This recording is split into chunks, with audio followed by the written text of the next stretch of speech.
I don't think the internet understands Jasmine very well. Some people think she's a gold digger or just trying to use Gino, and other people think that the whole thing is scripted. And while any one of those things might be true, one thing she is not is crazy. Let me explain. This is Charlie. Charlie is a nice dog. Great with kids and loves making friends at the dog park. Charlie wouldn't hurt a fly. Until one day when he sees a poodle on his walk. The poodle trots excitedly to come say hi to Charlie, but once it gets close, Charlie lunges at the poodle, teeth first, barking like mad, flying in the air as his owner tries to reel him in. Although the poodle manages to escape and Charlie finally calms down, everyone walking by is horrified. What a bad dog. What's gotten into him? That dog must be crazy. The viewers don't understand why Charlie would freak out in such an innocent exchange, and because they don't understand, they call him crazy for it. But if they knew what to look for, they would notice that Charlie was on a leash, while the poodle was not. That made Charlie scared, and reminded him of a time when he was attacked on his leash before. Charlie attacking was a self-defense mechanism. Even though the poodle meant no harm, Charlie had to assume the absolute worst-case scenario in order to survive, and Charlie's best defense is a good offense.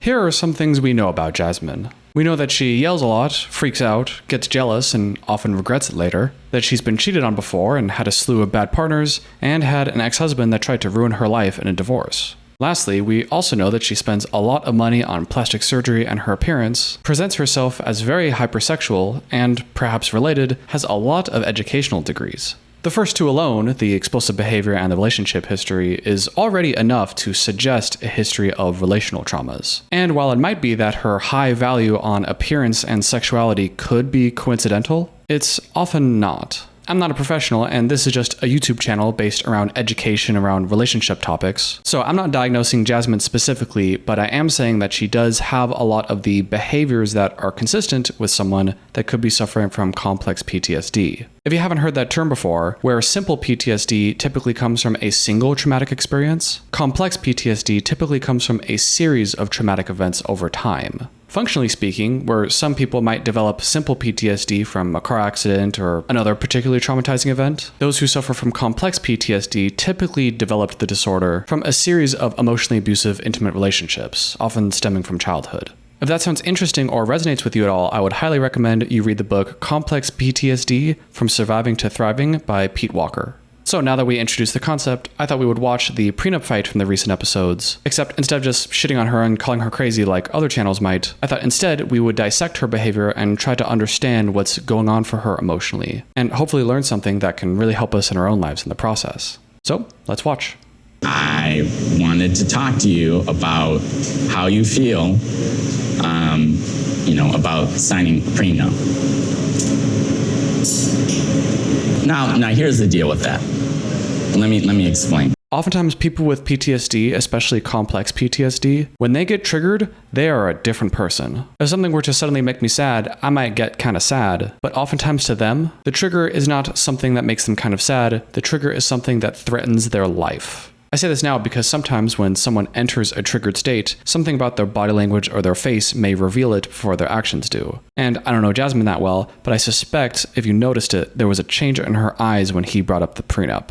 And I suspect that is her entering her triggered state, and if that's the case, then everything else that happens from here on out is unlikely to be productive. I'm super in love with you, you're super in love with me. We're both very in love, okay? But if what I'm saying is, what am I saying? And although Gino is a nervous guy in general and is already afraid of her blowing up, I suspect that he may have at least subconsciously picked up on that trigger. So I think that is what's making him extra scared now, but it could just be that he's nervous in general. It hurts me, you thinking I'm marrying you, to divorce, first of all. I'm not saying that. I'm saying I think we'll be together forever. I know we are both in love, and we're going to last forever. So why do you need a prenup? It depends on the person, but sometimes when people enter the triggered state, it can kind of be a slow ramping up. It may not be that the second a trigger happens, they're already explosive. For some people, the trigger can happen, and although they exhibit somewhat normal behavior over the next 10 seconds, 30 seconds, 2 minutes, really, they are completely panicking and freaking out on the inside, and it can be a short amount of time before they lose all control. So even though Jasmine looks like she's handling it okay right now, and maybe just looks a little bit annoyed, that can kind of be a trap for the Ginos of the world, who may falsely believe that they can get out of this through more logic. But as we'll find out, that's not going to work. By the way, Gino's doing a great job in reassuring her. Just because I'm bringing up the prenup doesn't mean I don't love you. I love you a lot. I have utmost security. That's a really good job in getting ahead of the trigger and treating the core wound first. Because yes, there's an issue with the prenup, but I think Gino actually has a good intuition that the deeper problem is the sense of fear and insecurity and jealousy. So he's doing a good job of trying to get to the heart of the matter, but it seems like he's a little too late.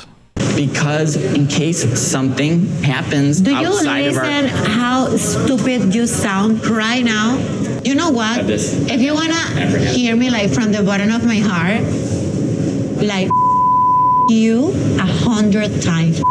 You. In a completely rational argument, if such thing exists, you would expect that if a person says something that is 4 out of 10 irritating, then the other party would react in a 4 out of 10 sort of way. But that's why I mentioned that sometimes a trigger can happen and you won't know it until 2 minutes later. Because since Gino first brought up the idea of the prenup, he's really only said good, loving things. So why would Jasmine get more mad at that? And I think it's because she's not responding to what he's saying now. She's responding to the trigger that happened a couple minutes ago. It seems like this is kind of like a lot of our arguments, how they go. Like you always get upset and then that's it.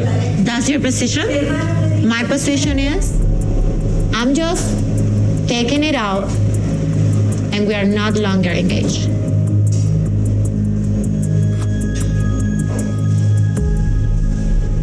That's weird, right? There's an incongruency between the level of calmness that she's presenting to the world. She's not yelling. She says, that's your position. I'm just letting you know mine, which suggests a certain amount of control and calmness in the situation. But the fact that she's taking off the ring and saying we're no longer engaged just because of this suggests that her emotional state on the inside is far, far worse and more chaotic than how she's presenting. And this sort of higher functioning while in a triggered state can be confusing for the Ginos of the world. Because it might sound like they're ready to have a normal conversation, but then when you try, nothing seems to work. And hopefully, when you're more trained or educated in trauma, you don't have to wait until someone is screaming and yelling at you to recognize, hold up, I think maybe we found a trigger. She's always told me, we're going to be forever, Gino. I would rather have you dead than to be with another person, she'd tell me. So for her to come out suddenly and say, oh no, forget all of that, what we talked about, by the way, we're going to break up today because you're saying that you want to protect your assets. I'll open the door. I can do it by myself. Close the door. It makes me wonder, what she's in this for. It kind of makes me question it. I can open my own door. I think this is a good time to introduce the concept of black and white thinking and what people in the trauma world can experience as 0 to 100 or vice versa. Let's say you have a basketball game coming up and you feel pretty confident that you're going to win, but in your head maybe it's a 95% level of confidence. It'd be healthy and very functional for you to feel good about your 95% odds, but if they drop down to 90% or 85, then, you're still going to be okay. But that's because the stakes of winning a basketball game is relatively low. Now, contrast that with if you thought you had a 95% chance of living until tomorrow. Suddenly, 95% is really not good enough. But oftentimes, the people that suffer from these kind of traumatic stress disorders, the success of a relationship and a healthy attachment equals life and death.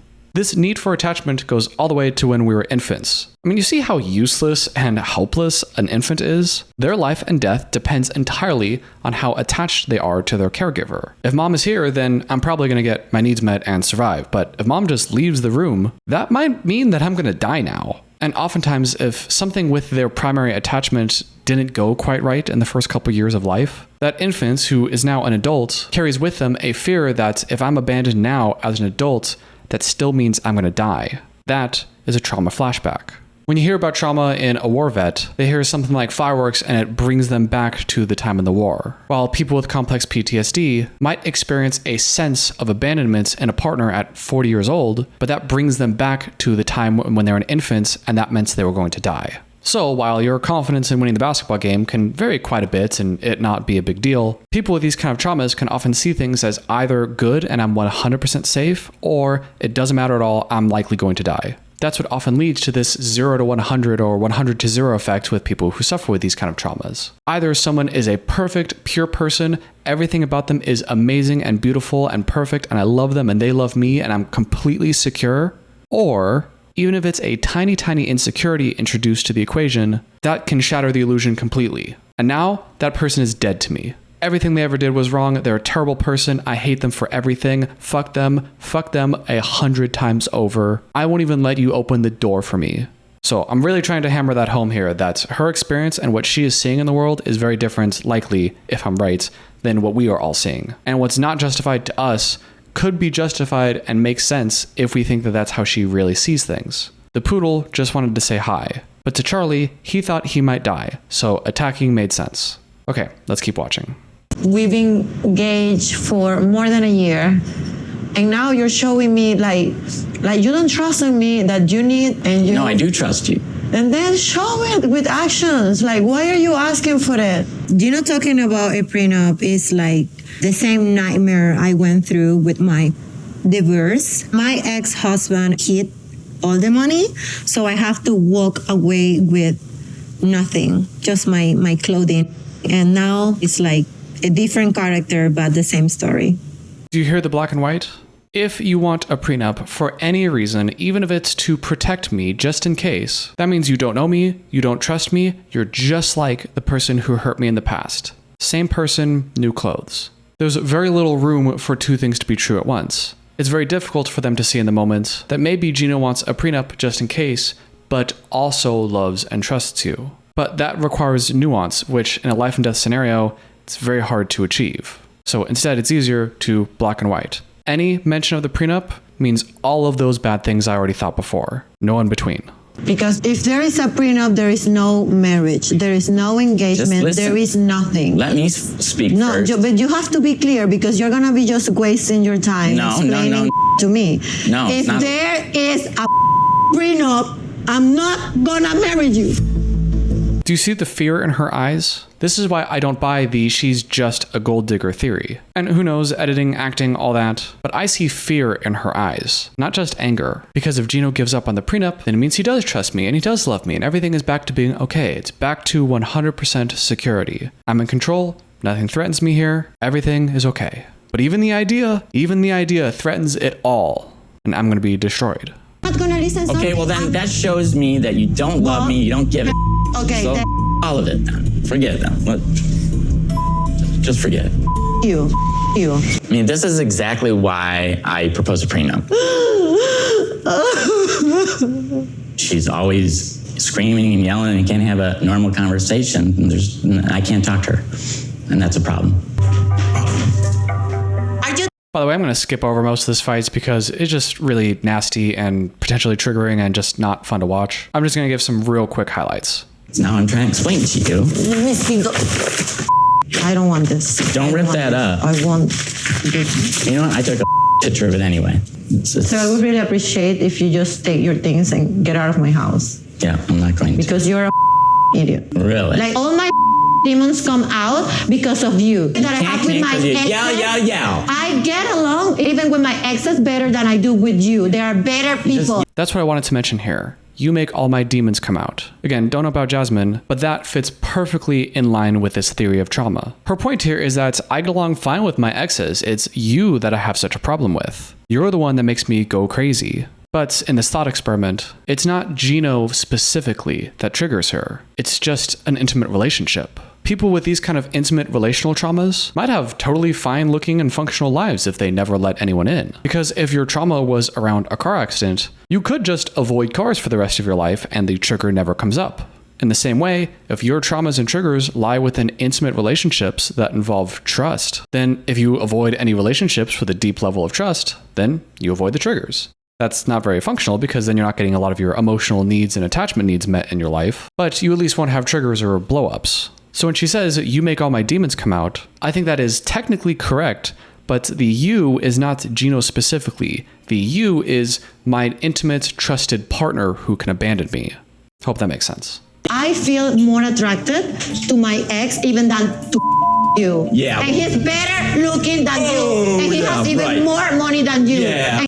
Then they have a fight where she gets really verbally abusive and just totally tries her best to be as hurtful and damaging to Gino as possible, which is terrible and abusive and incredibly harmful, and that is 100% her responsibility to own that and to not do that. And although in these moments she might say later that I don't know what came over me, or I wasn't myself, or I lost control, we can understand that and we can have compassion for that, but ultimately she's the one that's responsible for dealing with and healing the traumas that other people caused her. Hurt people, but hurt people have to go to therapy so they stop hurting people.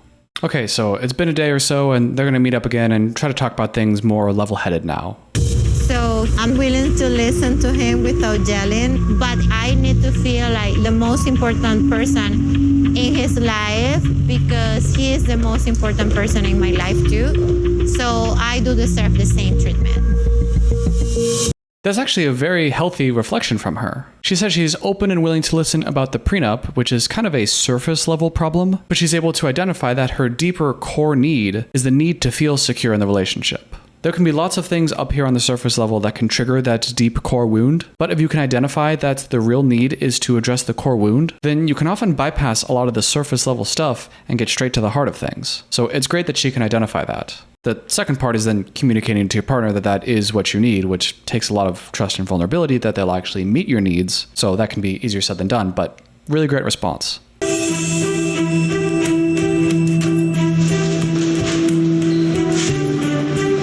Doesn't that pizza look terrible? Undercooked, greasy. Looks like a pizza you'd get from Denny's. Anyway, I'm hungry. I want to start by apologizing for being so mean to you and saying the things that I said.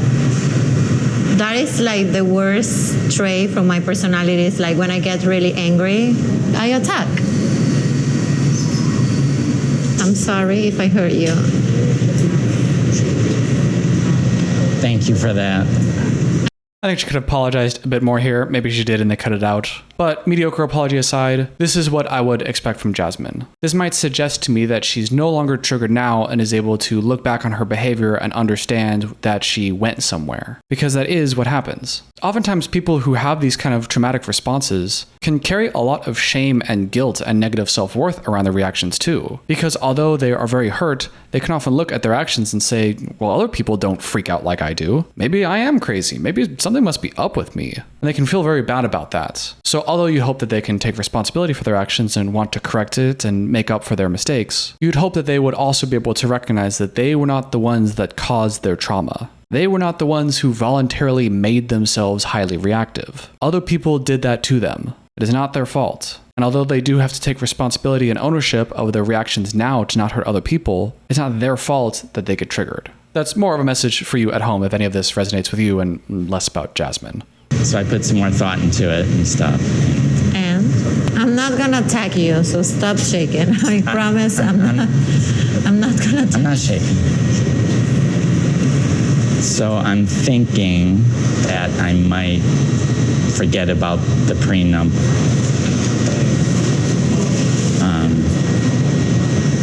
I don't want to risk losing you, you know. I'm impressed. Like, this is the Gino that I fell in love with. I didn't like hearing that the first time. That feels like a manipulative statement on Jasmine's part. If two people have a disagreement and one person finally acquiesces and says, okay, we'll do it your way this time, to reward that behavior by saying, oh, this is the person I know, you're only rewarding the part of the personality that becomes a doormat to you. That's not a healthy thing you want to do. So although maybe she did mean it to be manipulative in this way, I suspect that she meant it more in the black and white way we talked about earlier. Because if we're thinking about it in terms of 0 and 100, the Gino she fell in love with is the perfectly secure, everything is okay, she's in complete control and nothing can threaten her Gino. Not specifically a Gino that doesn't want a prenup, but a Gino that doesn't introduce any fear of abandonment in me. And if on this one particular topic, Gino decides he doesn't need the prenup, then Jasmine can go back to believing that absolutely nothing threatens her 100% sense of security. Obviously, when you think about it, that then implies that if Gino does anything that ever questions Jasmine's sense of security, then he'll just become the devil, and the only way he can get out of it is to become a doormat and do everything that Jasmine wants. Obviously, that's no good. So what they really need to work on, specifically Jasmine, is to work on her ability to hold two things being true at the same time. She needs to let a little bit more nuance in. That maybe this is the same Gino that loves her and trusts her that she fell in love with, and that same Gino can still want a prenup just in case. But that's very hard, threatening, vulnerability, all that. Let's keep watching. This prenup thing isn't the only thing we have to work on. Maybe you can try not saying such painful things all the time.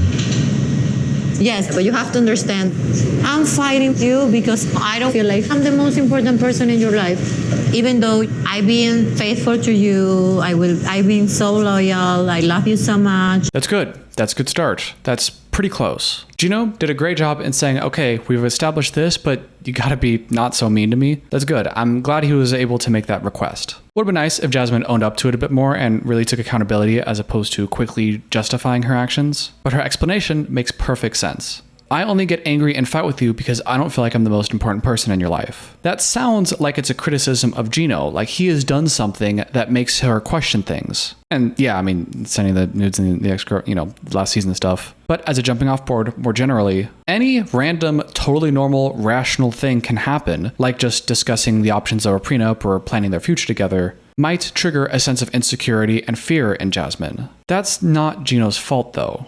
Gino isn't the one that made her scared. Jasmine isn't the one that made her scared. It's whoever caused those traumas in her life that created and planted those triggers inside her. It's their fault. So although her feelings, I think, are true in this moment, and that I don't feel like I'm the most important person in your life, I might try to tell her in some way that that's not because of Gino. Your feelings are valid, but the cause you are attributing to those feelings being Gino, I don't think is accurate. Because again, it's the trauma, not the person. I was thinking the whole freaking day, just thinking and thinking and thinking, like, would you consider having a will at this moment? Are you kidding? No, I'm not, baby. Because let's say that you die. I'm going to be alone in the United States. We're like a few months away from being married. And you're worried about me dying? Yes. Come on. In my eyes, I want to feel protected. And that you will still love me and take care of me. Yeah, then she brings up having a will.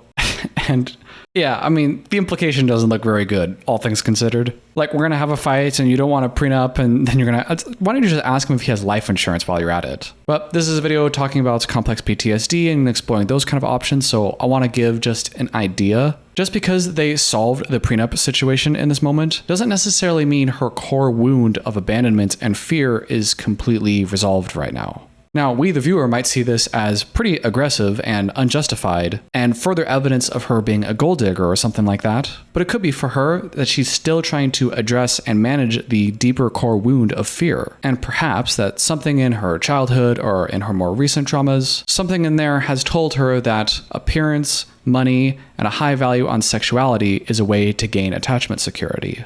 So whether it's something about money or appearance or more demands on some sexual acts or talking about a will or something else, it could be that these are all different manifestations of her ill-advised attempt trying to solve the core wound right now when really the core wound existed before Gino, and you're not going to be able to solve it by something Gino can give you right now. Whether Gino drops the prenup or signs a will and takes out life insurance and buys her everything that she could ever want, those are all poor replacements for solving and addressing the deeper core wound that likely came from childhood. That was a lot to take in. Complex PTSD, relational traumas, attachment wounds. This is all pretty complicated and heavy stuff. And they are usually topics I just brush over a little bit in my usual videos because I try to keep things more entertaining and light and more accessible. But when I was looking online at what people were saying about Jasmine, I didn't see anybody giving what I thought was an adequate explanation or defense of her behavior. Well, I shouldn't say defense of her behavior because I'm not really defending her behavior. I'm just trying to explore it and understand its origins. And I think a lot of people out there are suffering from complex PTSD and either have never even heard that term or haven't even considered that their behavior might be because of trauma. Or you could have dated or be dating someone who exhibits behaviors like Jasmine and are struggling to understand why they're acting like this. I think we could all be more trauma informed, so I thought that this video, even though it may not be as popular as my other ones, I think this video really needed to be made, at least for me. So I hope you gained some value out of it. Let me know what you thought of these deeper dives in the comments. I'm not a therapist or a professional, so still take what I say with an appropriate grain of salt. Seek therapy if you need it. Go watch Psychology in Seattle, who is a trained therapist and is much better at talking about this than I am. I'm just some guy who's fairly experienced and knowledgeable about the topic and wanted to share my thoughts in a relatable way if you didn't want to go seek out professionals yet. But you should, and go read that book. That's it for today's video. I hope you all enjoyed it. Make sure to hit subscribe, hit the like button, and every comment helps the algorithm. Thank you, and I'll see you in the next one. This is normally the part where I tell you to go watch another video of mine, but honestly, if you liked this video and you thought it was interesting to learn about trauma like this, then you should probably go watch some videos from Dr. Honda over at Psychology in Seattle. He's an actual professional and does a very good job at explaining these things in a very intuitive way that's easy to understand and very helpful. So I'll leave a link here if I can do that to someone else's video. But if you just really like me and like seeing more of my work, then feel free to check out this 90 Day Fiance playlist I have right here.